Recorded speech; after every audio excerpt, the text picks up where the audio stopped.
We have some important updates from the Chatuchak building collapse site in Thailand, where my colleague Vishal Vivek has been getting us the latest updates since Friday. Thai police have now detained 4 Chinese nationals who are employees of a joint venture company after they unlawfully entered the restricted disaster zone. So that is the latest update as far as the devastating earthquake that hit Southeast Asia is concerned. Now, Thai police are detaining 4 Chinese nationals. Remember, we know that this high-rise came crashing down on Friday in Bangkok, killing several people. Rescue and search operations are still underway at this point. This was an under-construction 30-storied building that collapsed after a powerful 7.7 earthquake hit parts of Southeast Asia, including Myanmar as well as Thailand. Now, Thai police detaining 4 Chinese nationals. They are employees of this joint venture company. They, in fact, illegally entered the restricted disaster zone and took away some important files. So there is, talk on whether there was an attempt to hide evidence. Let's go straight across to Vishal at this point. Vishal, 4 Chinese nationals have, in fact, been detained in connection to the case. They were seen entering the restricted disaster zone. Take us through what the cops are saying at this point. Is there any sort of foul play? Is there an attempt to destroy evidence? What are the authorities telling you?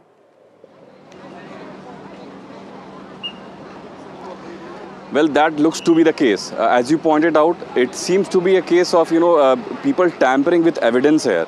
Because as we've been reporting, a Chinese construction company, a state-owned Chinese construction company, is one of the companies that was involved in the construction of this site that is a pile of wreckage now. There will be legal action. The Chinese side has already met the Thailand Deputy PM and said that they will cooperate in the investigation into the fact that there could be a Chinese involvement. And also, the latest is that there will be at least 7 companies that make steel bars. There could be legal action against them. Because the latest that we've picked up is that the steel bars that were used in the construction of this building, those steel bars are under scrutiny.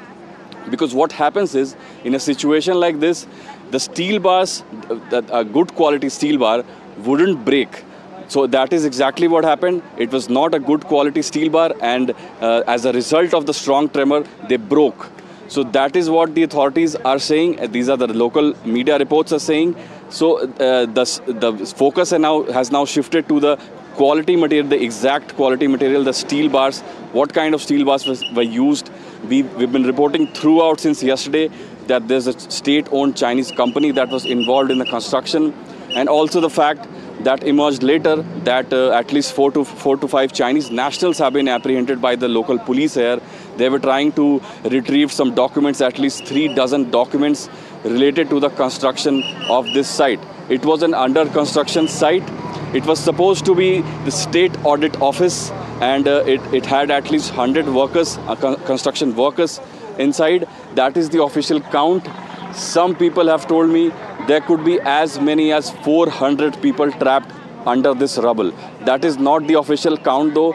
So far, 11 dead bodies have been officially pulled out since in the last 3 days. No one has been pulled out alive. And with each hour passing by, that window is closing. That 72-hour window that we've been reporting is very crucial into these situations. And the fact that that 3-window period mostly determines how many people can be pulled out alive. That window is really fastly closing. So the authorities had already told me yesterday that the chances of survival of the people is down to about 1%. And that was yesterday, more than 12 hours ago. So that gives you the clear picture how grim the scenario is. And the likelihood of anyone being pulled out alive is almost down to 0 now. Right. And Vishal, as you've been pointing out, 11 bodies have been recovered from that particular site. Several missing, more than 70 perhaps missing, but there may not be any signs of survivors there.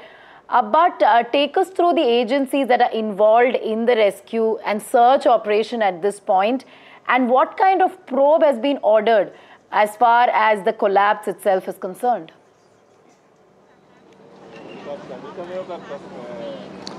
So as I mentioned, it's a multi-agency effort. At least 4 to 5 local agencies spearheaded by the Bangkok Metropolitan Authority. They are coordinating to rescue the people here. And also the fact that there is international help, in the sense that there are at least 2 teams here present, Israeli team and a US Army Special Forces team. So Army commandos are here and Israeli rescue personnel are here. They are using their expertise. They are leading some of the teams here. The US Army team has given, the authorities here have told me, they have given them the latest drone technology that they have used to spot some people with vital signs. And the Israeli rescue personnel, they have expertise in situations like this, so they are leading some teams. They are guiding people as to how to go about a situation like this, because Thailand, as we've been reporting, is not used to situations like this. On the other hand, Myanmar, on the other side of the border, sits on top of 4 different fault lines. So the situation in Myanmar is far more dire. At least 1,700 people have been killed. Rescue efforts have not been able to mitigate the situation. A lot of far-flung areas have been too difficult to reach because roads have been destroyed. But on the other hand, Bangkok, the only actually area, the ground zero area is this, where we are standing right now. Rest of the Bangkok is pretty much normal. There are cracks in some buildings. Inspections are going as we speak. But Bangkok is getting back to its feet. Most of the train services are back. Subway services are back. Metro services are back, except 2 lines, yellow and pink line services are yet to resume. Some schools are closed, but most schools are open. This is the first day of the week after the tragedy occurred. We came from the hotel to this place. The traffic was heavy. People were going about their activities. People are going to offices. But it all boils down to this pile of wreckage right behind me. You can see rescue workers dangling from the top of that huge crane, at least 10 to 12 story high crane. They have been hovering over that area for the last 15 hours, trying to locate some people. I have spotted at least 5 to 6 rescue personnel, digging by their hand. They have some shovels. They used their hands last night. And one of the rescue personnel actually went inside the rubble, attached to some other rescue worker. So these are really intense operations. They have not been able to pull anyone out, but a senior rescue personnel told us last night that one person was spotted with some vital signs 3 meters below from the top of the rubble. But so far, there is it doesn't look good. No one has been pulled out alive, and with each hour passing by, that wait is almost ending. That way to rescue someone alive is almost ending. So it all boils down to the rescue personnel here, the people, the experts here. So that will have to be seen. These are the last few hours where someone could be pulled out alive. Back to you.